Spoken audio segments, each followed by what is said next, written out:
Starting up Zero Parades for Dead Spies is like listening to a new album from your favorite band.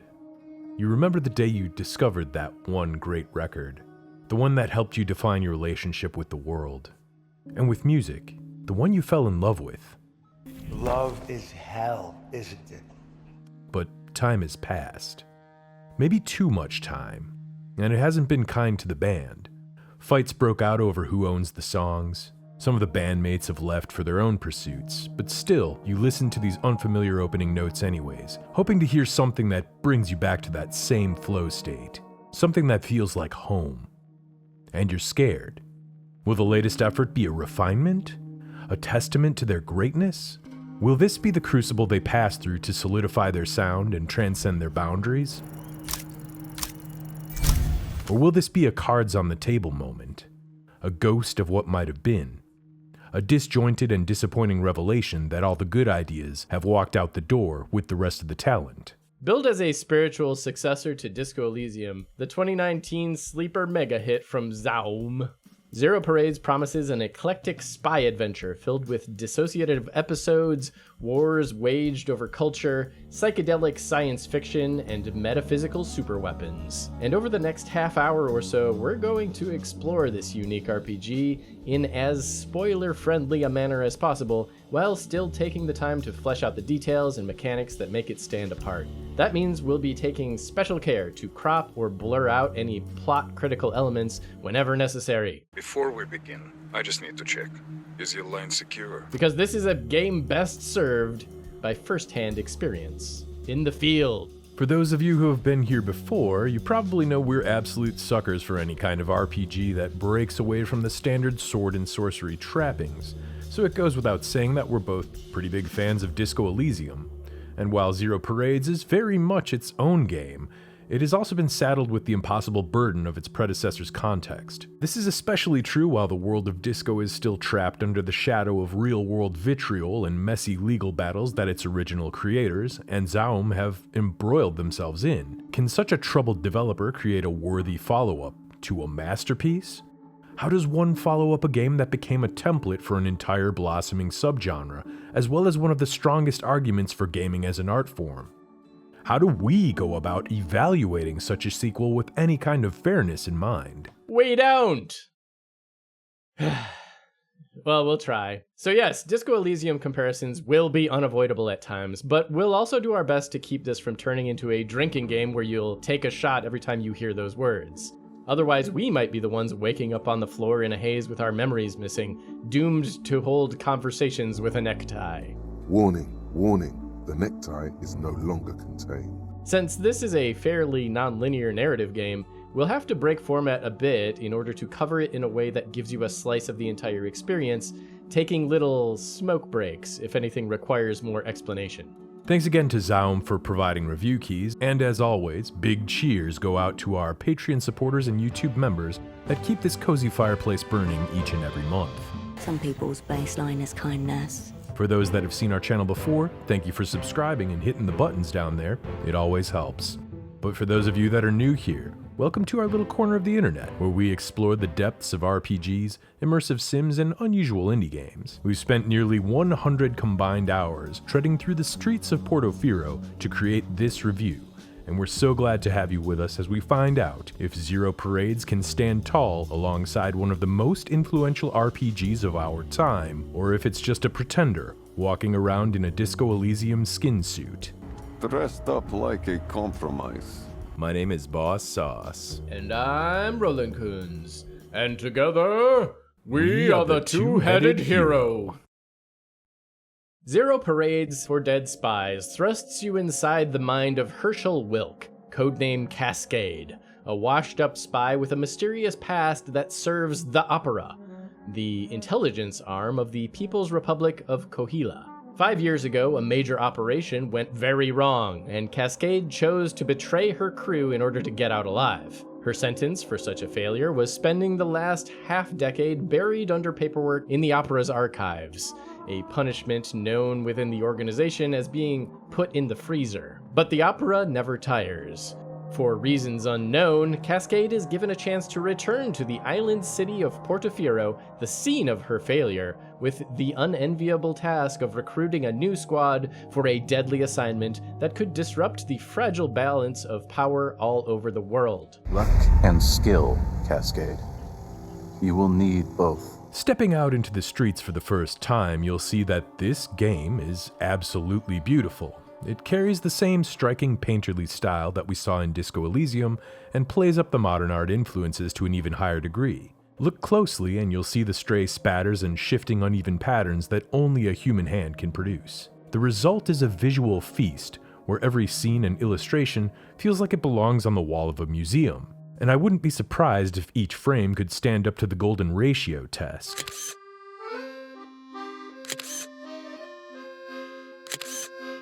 Cascade can walk around the city streets using a standard point-and-click interface or with your controller of choice, which feels competent enough for the most part, but does have a distinct air of jank. The cursorless controller scheme works well most of the time, but falls apart a bit when there's lots of interactables crowded together, and basic joystick movements can sometimes send the character fumbling around when presented with sudden changes to elevation. That said, it still feels like a natural fit for the Steam Deck if you bump the text size up a few notches. Don't ask me about this again. I feel unclean. Zero Parades truly gets interesting when it comes to its tabletop trappings. You'll start by selecting from 3 archetypes of spy, or creating your own based on the game's 3 physical, social, or mental stats. Stats rule their corresponding skills, which determine how well Cascade can pick a lock, or intimidate a mark, or remember important details about people, places, and things, and so forth. This game is a journey of discovery, both inside and out, as Cascade relives the events from 5 years past and finds the fate of the whole sick crew she abandoned. Much of this journey begins with wandering around in the grimy streets of Portofiro. Fast travel allows Cascade to quickly leap between districts whenever she's outside. This is performed on a stylish map befitting any tourist, but it's also pretty hard to decipher at a glance. Zooming in isn't helpful because the pen scribbles and random bottle caps don't really do a lot to help define the major landmarks. How is this somehow less useful than the map in Disco Elysium? Also, why does the back button not instantly close the map instead of zooming back out? My fingers could not get used to this the entire time I played. But most of the exploration lies within conversation. Dialogues take up a lot of your time and you'll reveal much of the overall world and its nuances by learning about it from other people. A few minutes spent with the businessman on a bender can open up your worldview to the inner workings of a superpower. A merchant might have more to worry about than just selling bootleg clothing. Much like Disco's village of Revachol, or the more recent esoteric Ebb, a lot of effort was taken to make Portofiro feel like a small ancient chunk of a far greater world. An overwhelming wealth of information and world building fills your journal with leads and loose ends in the very first few areas. Many crisscrossing plot lines take in-game days to fully develop, and Zero Parades is well served by dropping you into a complex world with a compelling mystery to pull you along, and letting you grill the locals for answers.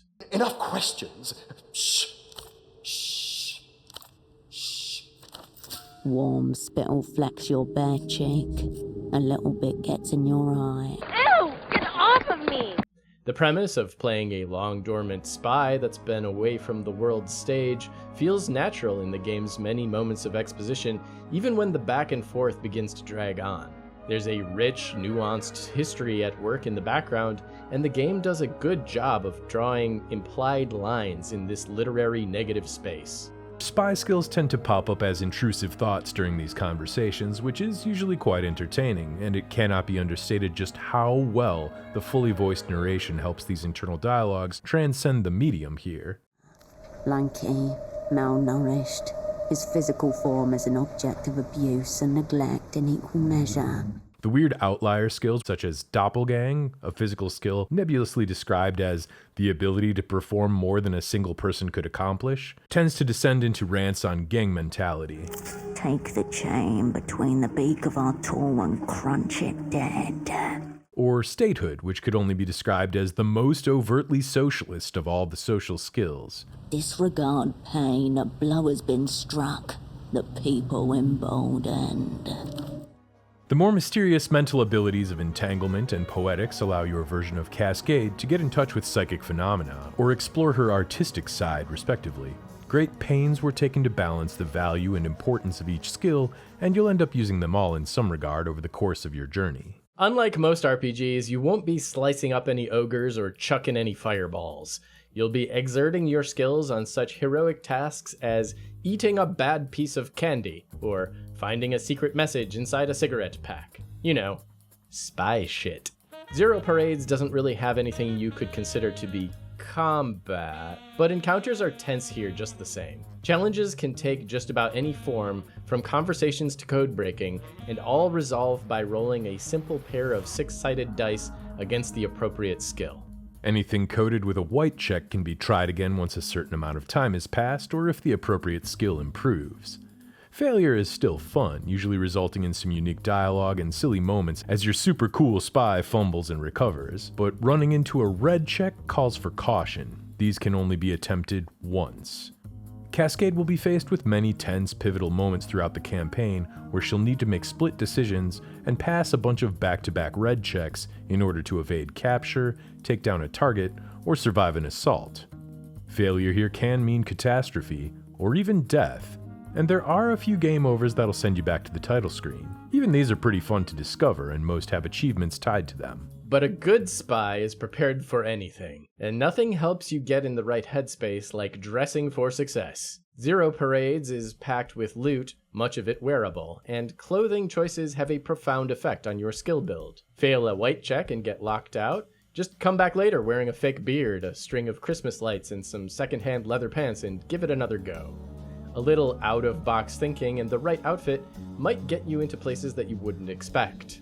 And when your wardrobe still isn't enough to ensure success on its own, you have the option to exert yourself by raising one of your stress bars to add another die to your roll, increasing your chances by taking the best 2 out of 3. Just as the skills correspond to your base stats, so do the stress bars shown in the lower left corner here. Fatigue, anxiety, and delirium all build up as Cascade exerts herself, when she attempts to cozy up to an important contact, or even when she experiences a particularly uncomfortable thought, which makes the cool head down in the corner look more and more weird. I love this little UI touch, it feels like a throwback. Developers, if you're watching this, bring back more cool heads in the UI. Reaching a breaking point on the stress bar forces you to remove one level from a skill in order to relieve the pressure. After some testing, I determined that it's impossible to die from skill drain. A bit disappointing. This alone doesn't make the game into zero stakes for old spies. Several important encounters and a number of unimportant ones can lead to an untimely death if they're played the wrong way, and zeroing out skills can make the related checks nearly impossible to pass. So yay, I get my silly adventure game deaths, but along with that comes a strong incentive to keep your stresses in check, especially if you're trying for certain outcomes during a critical moment. How does an intrepid agent like Cascade keep herself awake and alert in the field? Well, by pounding down superhuman amounts of canned coffee, booze, and smokes, of course. How else? These chemical tools can work in concert to keep your stresses at bay, alongside any number of dicey street drugs, or, as a last resort, sleeping. But you're Cascade, top-level spy. You dance on the knife edge of danger in every waking moment. Who's got time for sleep? Or solid food? In all honesty, this balancing act of the humors feels like evening yourself out with a variety of substances, some legal, some less than, and even some that are decidedly experimental. You'll need to get comfortable channeling Hunter S. Thompson as your agent stays up for 3 days straight. Something which I've definitely never experienced firsthand. The challenge of juggling your time, health, and money becomes a weighty guessing game as these resources begin to thin out. But a clever operant can find secret stashes scattered throughout the streets of Portofiro if they know where to look. Which begs the question, who's out here just throwing away beer and smokes? That stuff costs money, you know? If or when you end up crashing, experience points earned from the game's various interactions, discoveries, and completed quests can grant you fresh skill points, which in turn can be spent to regain and bolster your skills or unlock one of 9 conditioning slots. And thought conditioning is where the character building finally comes into its own. Conditioning is a surrogate for the thought cabinet from Disco Elysium here. New thoughts are discovered via conversation options and actions, and Cascade can adopt these into her normal channels of thinking in order to grant bonuses and increase maximum skill potentials. Some of these have silly gameplay mutators, like permanently replacing some words used in dialogues or even socializing your inventory, while others can fundamentally change your run, like granting massive bonuses to certain roles while taking away the ability to increase your skills, or even punishing your character every time you attempt to save scum. Zero Parades even takes this one step further by punishing the player with temporary penalties for violating these thoughts. These mood-based status conditions can also be contracted as side effects from street drugs, from perks, or even by hitting certain levels of stress. This really serves to deepen the role-playing since you're always experiencing changes in your character's state and mood. This is cool. There's a good argument to be made that Zero Parades is actually more mechanically interesting than its spiritual progenitor. That actually forces you to consider how you're building the internal parts of your character's opinions and personality and incentive to play as that character. I think that is unique. That seems like it's a lot of hard game design work that should be credited. A game that leans this heavily into narrative and style is going to live and die by the quality of its writing, and this is where we felt the most conflicted. Another day, another cultural molestation. The initial premise is just not as fun or wacky as Disco Elysium. Stepping into the shoes of a world-weary, washed-up lady spy searching for redemption is much different than becoming an incompetent detective the morning after an alcoholic mind wipe. You don't get a lovable partner. In fact, you don't really get a partner at all. This is not a buddy cop movie. Isolation is immediately a much larger theme than in Disco Elysium, and the fact that Cascade was locked away in liminal spy storage for 5 years prior leans heavily into this emotional territory. As a result, the opening hours feel a bit more serious and morose. It's not without the occasional highlights. Picking through the record shop got a laugh out of me, for example. Whisper funk albums, kazoo devotionals, a breakup/meditation EP, an album cover where the singer hugs themselves in the mirror, track lists with 9-minute-long affirmations, a solo project described as ecstatically celibate. But many of the first characters I met in Portofiro over the course of the main storyline are either irrepressibly up their own butts or dealing with some heavy emotional baggage. In my playthrough, the first meager attempts at humor and satire often felt flat or undercooked. Especially good pieces today. Many wearable items. And since it lacked much in the way of established context, Cascade's palpable sense of melancholy felt a bit unearned. It doesn't help that you're heavily encouraged to play Cascade as a mission-minded sociopath at first. Even if your own sensibilities as a player are kicking and screaming against it, the temptations remain in every single dialogue tree. I braced myself for a game that was pretending to be too cool for its audience, but I think the faults at hand lie partially in pacing and plot direction. In hindsight, I felt a bit of frustration knowing that I could have met some of the more colorful characters earlier on simply by walking further off the golden path in the beginning, which could have colored my experience so much differently. It's worth noting that my experience differed here because of the way I tend to play these sorts of games. Instead of choosing to play detective, I began my mission as a broke tourist, burrowing my snoot into every nook and cranny and uncovering the odder and more whimsical corners and characters of the world almost immediately.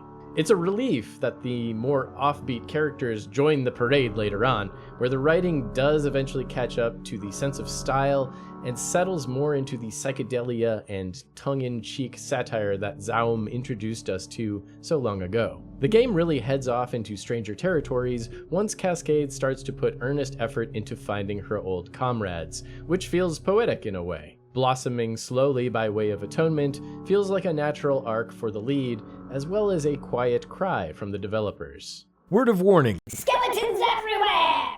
As we stated earlier, this is a spoiler-friendly review, so if you've already heard enough about the game's story and want to go into Zero Parades completely blind, consider this your warning. There's chapters below. Feel free to skip ahead. But if you want to know a little bit more about the game's opening hours, well, keep on watching. Cascade spends the game's opening moments awash in a flood of memory. How did it go down last time? How did it go so wrong? And what happened to her network of assets after she betrayed them? A group of specialists and misfits she affectionately called the Whole Sick Crew. As Cascade steps out of her head and into the grimy interior of her contact's apartment, panic rams a cold fist deep into her guts. It's clear that this second chance has already turned into a disaster. Your second-in-command lies comatose in his armchair, hooked up to a stereo system that's oozing forth a mysterious absence of sound. The phone rings angrily off the hook. The clinical voice of your handler on the other end of the line tells you in no uncertain terms that the mission is scrubbed. No, this can't happen to you. Not again. Not again! Against the wishes of the opera itself, you resolve to retrace the steps of your double and find your true purpose in Portofiro. This leads you to tracking down the fates of your old crew, one of whom requested you by name, and uncovering the details of a secret treaty between the techno-fascist state of La Luz and the world's largest underground bank, Emter. Time's up. You don't know anything about time. My job concerns the fates of nations. This is not a drill. Cascade will be faced with tough enemies and tougher choices all along the way. You'll match wits with a simian master of trade. You'll experience the wonders of urban forensics. You'll go toe-to-toe with a bag-wearing conspiracy theorist, and you'll find out whether music really does have the power to change minds. Or even erase them, because there's no power like soft power. Wars can be waged in more ways than one, and through thick and thin, the opera never tires. Zero Parades isn't shy about lampooning real-world cultures and nations. Judging from the accents, manner of dress, and backstories, it's pretty clear which ones these imaginary citizens would hail from if they had found themselves on our vast green earth. It's only a matter of time before it's all shit. But many such allegories were blurry enough as to dull their points or blunt enough to be groan-worthy. Don't overthink this. Despite this, there's a lot of characters to like here. For every hackneyed trope like the doctor that's high on his own supply or the incorrigible music snob, there's a fresh and unique take on the street hustler with a heart of gold, the superstar trying to escape her own fame, the rival agent that crackles with electric sensuality. Balloon animal choice chambers are pretty frequent here, meaning no matter what options you pick along the way, you'll eventually end up at the same tied-up knot on the giraffe's butt. Still though, the adventures you might have along the way can vary wildly with the choices you make and the luck of the dice. You might narrowly avoid an interrogation, blow a delicate operation at a crucial moment, or realize far too late that a mistake from several hours ago has finally caught up with you.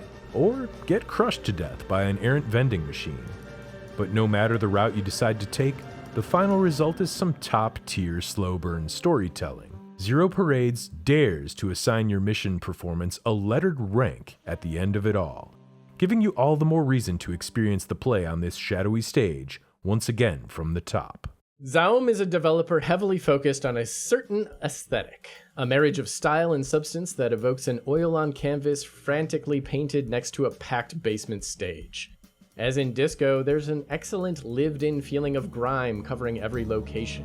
You can almost smell the diesel tang coming from the waterlock or the sour smell of stale beer and old smoke in the back of the fogged mirror.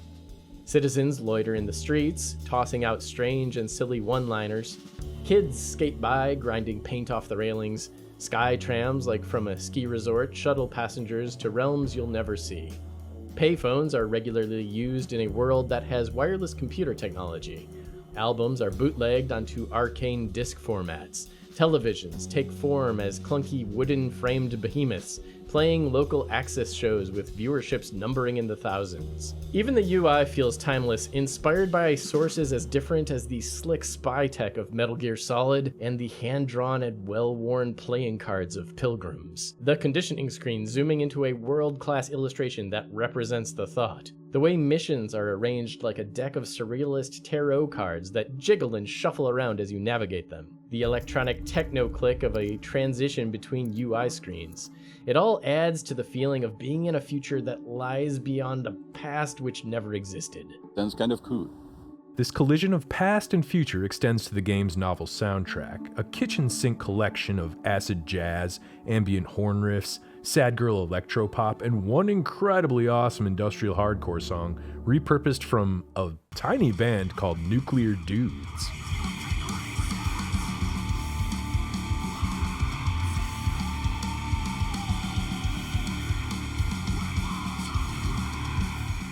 I've been listening to this on repeat while I write this entire script, and I've got to say, it's definitely one of the few video game soundtracks I would come back to again outside this game. Blood Golem heals all wounds. The environmental sound and effects are just as effective, keeping more with the subtle and grounded mixing style from the original Disco Elysium, and I was impressed by the sheer number of voice lines alone. Dialogue between characters is fully voiced, as is Cascade's internal monologue, so there's a lot to enjoy when it's enjoyable.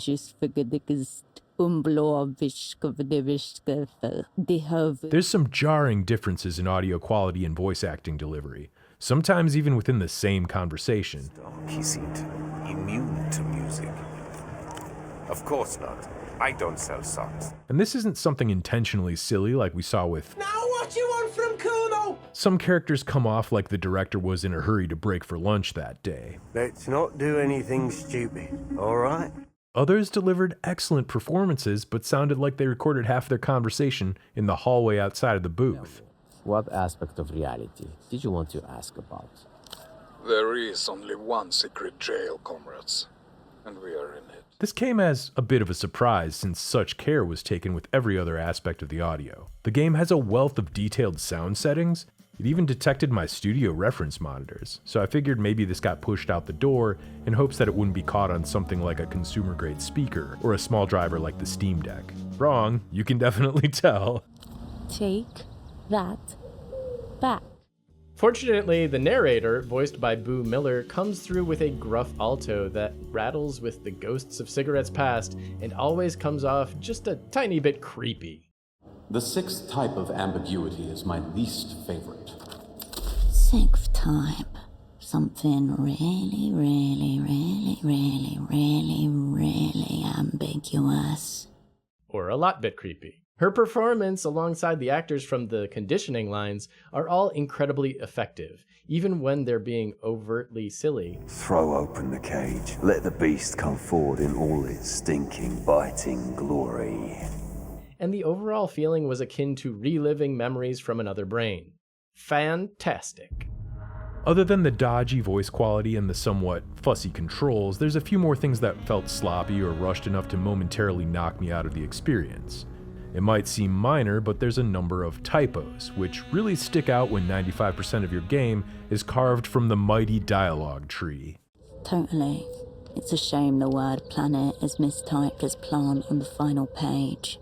The game relies on a massive amount of tell versus show, which can be interesting for those obsessed with world-building minutia, like me, but might drag the pace down for those that just want to get to the hot, slippery spy action. 862 pages of beclowning. Hammering the skip button is definitely going to make you miss important things, which is bad news for the impatient player. But then again, if you're an impatient player, why are you playing a gamebook RPG? Yeah. I also found a host of bugs. Inventory bugs, item duplication bugs. There's a few places with janky-ass environmental geometry that had Cascade ghosting through crates or teleporting around the alleys. Nothing broke the game entirely, but there was enough to jolt me back out of the experience for a moment while I wrestled with it. On a more serious note, the game also crashes occasionally on Steam Deck. 5 or 6 crashes over 50 plus hours might not seem like a lot, but the danger of losing a bunch of progress is real when a single conversation can take you 20 minutes to get through. Fortunately, Zaum is aware of most of these issues and is already working to fix them, hopefully by the time this video is out. Zaum has been under the dark cloud of IP clashes and bad faith money moves ever since Disco Elysium released its final cut back in 2021. There's a lot of good documentaries on the subject, but the best one we found might be the one from People Play Games, which attempts to get all sides of the issue out in the open. We're going to go ahead and link that down in the comments. We watched it during our playthroughs of Zero Parades to try and understand the legal and personal landscape, and our takeaway is this. It's a huge fucking mess. During all this time, Zaum has been at the center of all sorts of social media drama, facing calls to give the company back to the original team, telling people to pirate Zero Parades as a protest, or even sending death threats to the staff. Seriously, I'm as bummed as anyone else that we'll probably never see a proper Disco sequel, but please don't threaten developers. I can't believe we have to say that. Why bring this up? Well, due to this wave of fan rage, the game's under a heavy review bombing right now. Just take a look at the difference between critic and user scores. But we promise to push all this aside and try to keep our focus on Zero Parades itself here, so that's what we're going to do. Similar to its lead character, Zero Parades is a game with an identity crisis, trying to dissociate itself back into a rosier memory. And while I largely enjoyed my time with ZP, it doesn't completely stack up to the all-time great that it emulates. The pain, magic, and passion we felt the devs pour into the first game often feels far away in Zero Parades. Put on the fur, smile never, watch 'em kneel. It lacks the same joy, the tearful moments, and the air of originality found in its spiritual predecessor, even while it offers up a web of spy intrigue with more mechanical depth than the RPG it tries to follow. As a result, this new outing from Zaum ends up doing more to blend in with the growing doppelgang of DE's pretenders rather than standing on its shoulders. In plain terms, this feels like an indie game from another studio that aspires to be Disco Elysium, because essentially, it is. Copies of copies of copies of copies. That doesn't mean it's a bad game at all, far from it, and we definitely believe that it's well worth playing, but it might be worth waiting for a few more fixes in order to get an optimal experience.